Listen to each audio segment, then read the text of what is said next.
I'm a foodie, I can't do diet. Then how do I lose weight or how do I gain weight? This is the most common question that I have been receiving.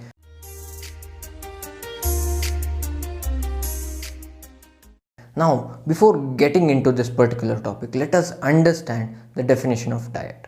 Now, what is a diet? The sum of all the foods that you consume, maybe you don't consume as well, will be your diet. If you are consuming some part of the food or some foods, then it will be part of your diet. If you are not consuming some foods, then it will not be part of your diet.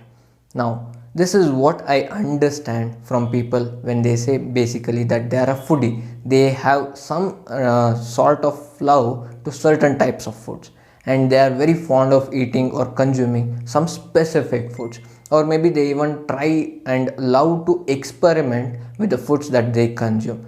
Now, having said this, can I change your love for the food?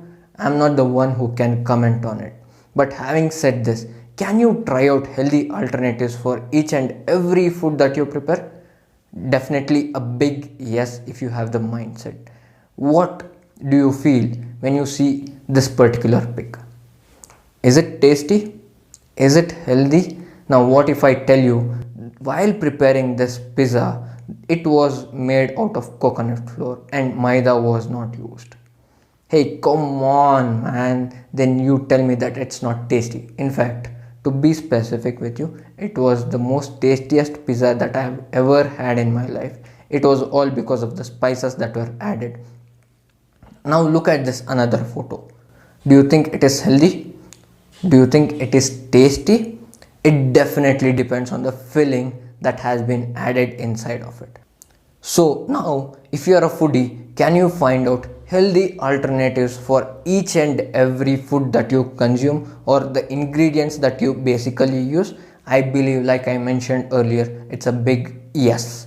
It's just that you need to have the right guidance and right education that will help you to go in the right direction, and it will also give you a good platform wherein you will be able to maintain your health and your weight and also address your cravings for the food. So stay fit, stay healthy, guys. If you have any questions, do comment below and I'll be responding to each and every comment of yours, and you can also reach out to me on my social handles. Now, I have a goal of helping people all across and reaching 1000 subscribers by December 2020. If you have not yet subscribed to my channel, do subscribe below and also share this video with your friends and family so that even they will get benefited. See you guys.